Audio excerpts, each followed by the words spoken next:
ኤርትራን እንውጋ ነበረ this is ምን ዋሻቸው ነገር አልነበረም I was in Nairobi ታው አይሆንም አዙሪት ውስጥ ነው መከቱን remember 2018 ኢሳያስና አብይ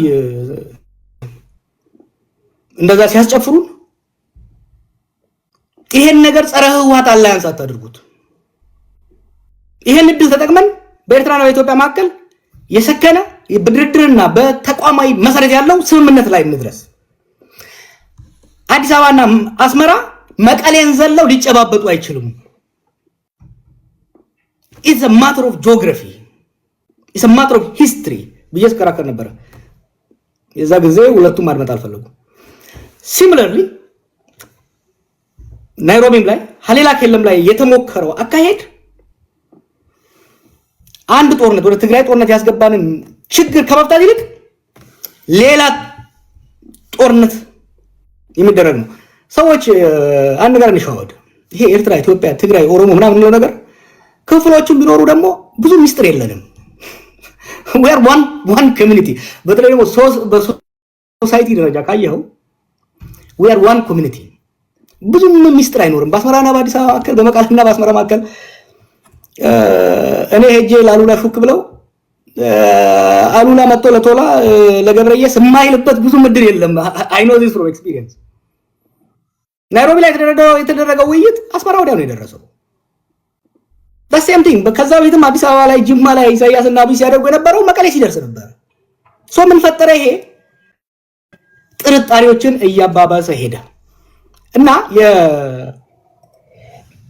ከዛ ወዲህ ደግሞ የትግራይ የውስጥ ምስቅልቅልነቱ በተወሰነ ደረጃ የአብይ ኮንትሪቢዩሽን የነበረበት ህወሓት ያው በጣም ጠለቅ ማለት አልፈልግም እንጂ ህወሓት ከመለስ ሞት በኋላ ህወሓትም ኢህአዴግም ክራይሲስ ውስጥ ገቡ የዛ ውጤት ነው አንዱ ምክንያቱም ለረጅም ጊዜ በመለስ ጭንቅላት ላይ የተመሰረተ አካሄድ ስለነበረ እሱ ሲሞት ስበቱ ሴንተሩ እየለቀቀ ነው የመጣው እሱን የሚተካ አመራር አለማግኘታቸውም አስፈላጊ መሆኑን we have to sympathize ዝም ብለን ህወሓት ዛሬ ያለው ህወሓትና የዛሬ 10 ምናምን ዓመት የነበረው ህወሓት አንድ አይደለም የፖለቲካ የስትራቴጂክ ሊደርሺፕ ችግርም ተፈጥሯል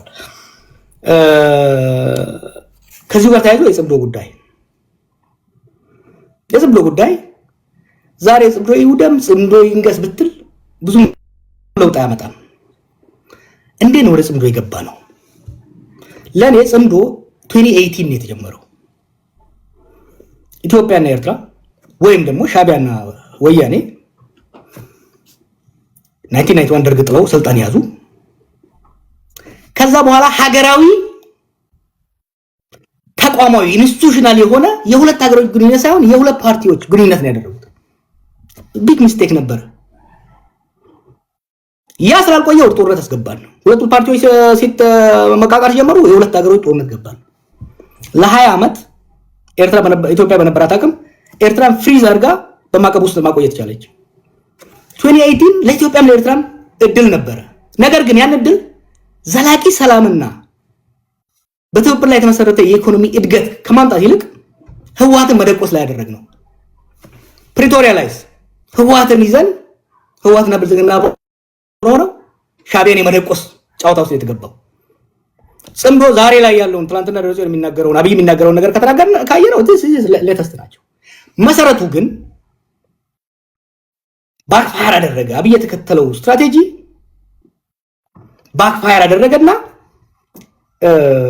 ገሚሱ ወይም ደግሞ በአብዛኛው የሚሆነው የትግራይ ሊግ ከህወሓት ጋር ሆኖ ወደ ኤርትራ የሄደበት ሁኔታ ነው የምታየው ለኔ ጽምዶ is a defensive pact የኤርትራ ኃይልም ከአዲስ አበባ ሊመጣበት የሚችለውን አቅሙ ኢኮኖሚውም ትልቅ ሆነ ጎረቤት ሊመጣበት የሚችለውን ራሱን ለመከላከል ያደረገው ታክቲካል ነው ጽምዶ ማለት ታክቲካል አላያንስ ታክቲካል ዲፌንሲቭ አላያንስ ይሄ አላያንስ ምንድነው ይዞ ሊመጣ የሚችለው ወይ ነገሮችን እንደሚሉት አሸንፈው አዲስ አበባ የሚገቡበት ወይ አብይ እንደሚለው ሁለቱንም የሚፈረካከስበት ሶስተኛው ደግሞ ለረጅም ፕሮትራክትድ ጦርነት መንገባበት እድል ውስጥ ነው የሚከተን ለዚህ ነው ይሄ ጦርነት እንዳንገባበት መረባረብ አስፈላጊ ነው ብዬ በተደጋጋሚ የምናገረው የኦሮሞ ጥያቄ ኢቮልቭ አድርጓል። ከዚህ በፊት የነበሩ የቡድን ጥያቄዎች በገሚስ የተመለሱ በገሚስ ያልተመለሱ አሉ። አሁን ደግሞ ኒው ኢመርጂንግ ጥያቄዎች መጥተዋል። ዋት አር ዚስ ኒው ኢመርጂንግ ጥያቄዎች?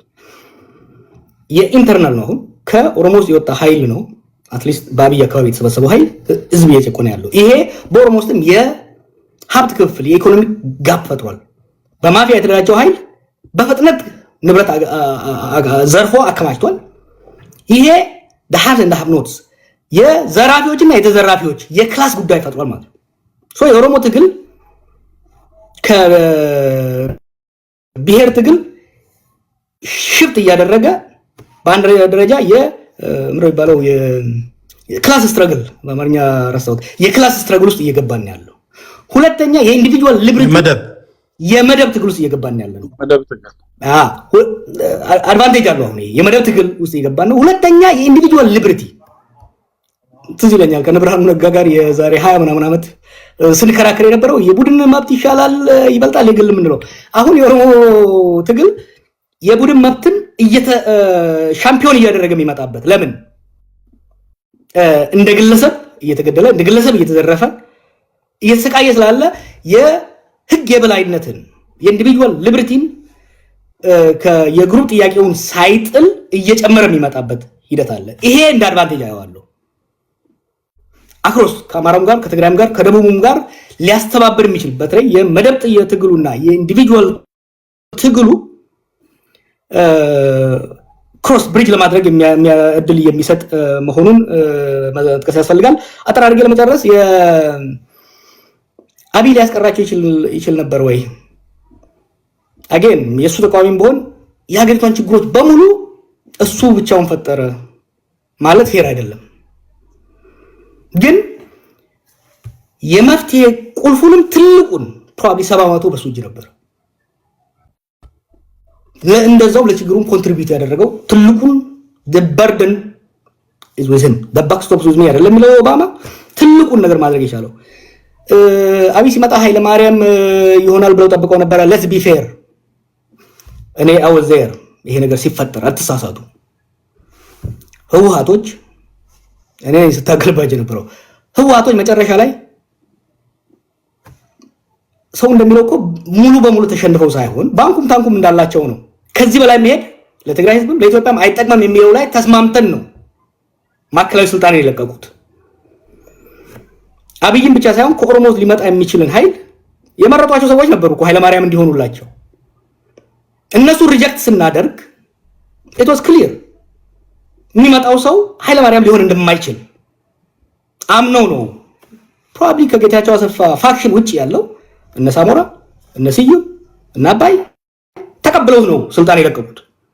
ኃይለ ማርያም ይሆናል የሚል እንደዛ እናስቀጥላለን የሚለው ተስፋ በ2017 መጨረሻ አካባቢ ላይ የህወሓት የ45 ቀን ስብሰባ በኋላ ይሄ ግምገማ አልነበረም። እንዲሆንም አልተፈለገም። ከኦሮሞም ከአማራም ከደቡብም እሱ ፓፔት እንዲሆን ይፈልጋል ነበርም። ከትግራይም ይልቅ ይፈልጋ ይላል ነበርም። ወደ ጦርነት ያስገባው አብይን ፓፔት የማድረግ ጉዳይ ሳይሆን የኢንሴኩሪቲ ጉዳይ ሪአሹራንስ ያስፈልገው ነበር። በስልጣን ላይ ለረጅም ጊዜ የነበረ ኃይል ስልጣን ሲለቅ በግለሰብ በቀል እንዳይመጣበት እንደ ማህበረሰብም ችግር እንዳይመጣበት ሴንተሩን ከተቆጣጠረው ኃይል ሪአሹራንስ ያስፈልገው ነበር። አንድ ይሄን ማድረስ አልቻለም። ይሄን ብቻ ሳይሆን በኦሮሚያ ውስጥም ያለው በአማራ ውስጥም ያለውን ሁኔታ ማኔጅ ማድረግ የሚያስችል ሁኔታ አልተፈጠረም። አንድ ብቻ መሐመድ ያለው ላይ ኮሜንት ላደርግ አንድ መስማት እንፈልገው ነገር ስላለ ሽፈራው ቢሆን እንዲህ ሊሆን ይችል ነበር። እጩ ነበሩ። ደብረጽዮን አለ፣ ደመቀ አለ፣ ሽፈራው ሽጉጤ አለ፣ አብይ ናቸው አይደል የነበሩት መጨረሻው ላይ let's say ሽፈራው ሽጉጤ ቢሆን በአብይ አህመድ ቦታ አሁን የሆነው ነገር ይሆናል ብለህ ታስባለህ? ሊሆን የሚችልበት እድል አልነበረም። ሪያሊስቲክ ሆነን እንነጋገር። የዛን ጊዜ የፖለቲካ ፕሬሸሩን በግንባር ቀደም እየመራ ያለው የኦሮሞ ኃይል ነበር። ከኦሮሞ ጀልባ ደግሞ የነበረው የአማራ ኃይል ነበር። የኛ ታክቲካል ቾይስ ከኢህአዴግ ውስጥ ሁለቱን ትልልቁን ብሎክ የማንቀሳቀስ ስራ ነበር። ሽፈራው የመሆን እድሉ አልነበረም። ነገር ግን ሽፈራው በሁለቱ ብሎክ ቢደገፍ ኖሮ የተሻለ ሊሰራ የሚችልበት እድል ነበር። ግን ሽፈራው የመሆን እድል ሃይፖቴቲካል ነው አንተ የጠየቀኝ። ግን ያ ሃይፖቴቲካል የመሆን እድሉ በጣም ጠባብ ነበረ። ሽፈራውን ህወሓት ቢያስቀምጠው በሳምንቱ ይጣል ነበር። አባዱላን እኮ ፈልጎ ነበር ህወሓት። አባዱላን ቢያስቀምጠው በማግስቱ ይገለበጥ ነበር። የነበረው የለውጥ እንትን አስቸጋሪ ነበር የሚሆነው። ቴዲ የመጨረሻው ታዲያ አብይ አልቆረጠም ያለው ለምንድን ነው? አብይ አስቸጋሪ ሆኖ ለምንድን ነው? አንዱ የመጽሐፍ ውስጥ ጽፌው ላይ ተሆነ የጁኒየር ሚሊተሪ ኦፊሰሮች በተለይ ደግሞ ፍሮንት ላይን ቲም ያልመሩ የውጊያ ያልመሩ ሲኒየር ያልሆኑ ሰዎች ሲመጡ የሚኖራቸው ሚሊተንት ማይንድ ነው። በጦርነት ያልተገራ የሚሊተንት ማይንድ አለ። ገና ተዝጋለ ተቃውሞው ነበር። ያስቀመጥኳቸው ክራይቴሪያዎች ነበሩ። የሱ ፐርሰናሊቲ፣ የልምድ እጥረት እና የነበረው አምቢሽን ኦቶሪቴሪያን የሆነ ሃይሊ ሴንትራላይዝድ የሆነ ቤዚካሊ የኢህአዴግን የአንድ ፓርቲ አገዛዝ አውራ ፓርቲ አገዛዝ በአውራ ግለሰብ አገዛዝ ነው መተካት የፈለገው። 2018 ላይ ግን በታሪክ እየተጫኑት ሂስቶሪካል ፎርስስ የምንላቸው 9 ነገሮች አሉ። እነዛ ተደራብረው 9ኙም የተሟሉበት ሂስቶሪካል ፎርስ የምንለው የዩዝ በልጅ የወጣቶች በቁጥር መብዛት፣ የብሔረተኝነት መጋለል፣ የኢኮኖሚ ችግሮች፣ እንደዚህ የዓለም አቀፍ ሁኔታዎች አንድ ላይ ተደምረው የስቴቱ ካፓሲቲ የተመናመነበት ጊዜ ስለነበረና የህዝብ አቅም ደግሞ የተጠናከረበት ወቅት ስለሆነ አይደለም የግለሰብ አምባገነን የአንድን ፓርቲ የበላይነት ወደ አንድ ግለሰብ የመቀየር ይቅርና ያንን የአንድ ፓርቲ የበላይነት የኢህአዴግን የበላይነት እንኳን ኢንታክት አድርገህ ለማስቀጠል በጣም ከባድ ነበር።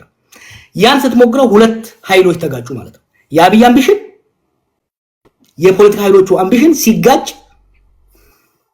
ወደ ዲሞክራሲ መሻገር ማቃተን፣ ጠንካራ አምባገነን ስርዓት መገንባት አቃተንና አኖክራሲ የምንለው ዲሞክራሲያዊም ያልሆነ አምባገነናዊም ያልሆነ ዲሞክራሲያዊ ሆኖ የህዝብ ቁብልነት የሌለው አምባገነናዊ ሆኖ የስቴት የበላይነት ያለው ኃይል መፍጠር አቃተንና የፓወር ሴንተሮች አሁን ቅድም መሐመድ አንስቶታል። አሁን አማራ ክልል ውስጥ የተለያዩ የፓወር ሴንተሮች አሉ። ኦሮሚያ ውስጥ የተለያዩ ፓወር ሴንተሮች አሉ።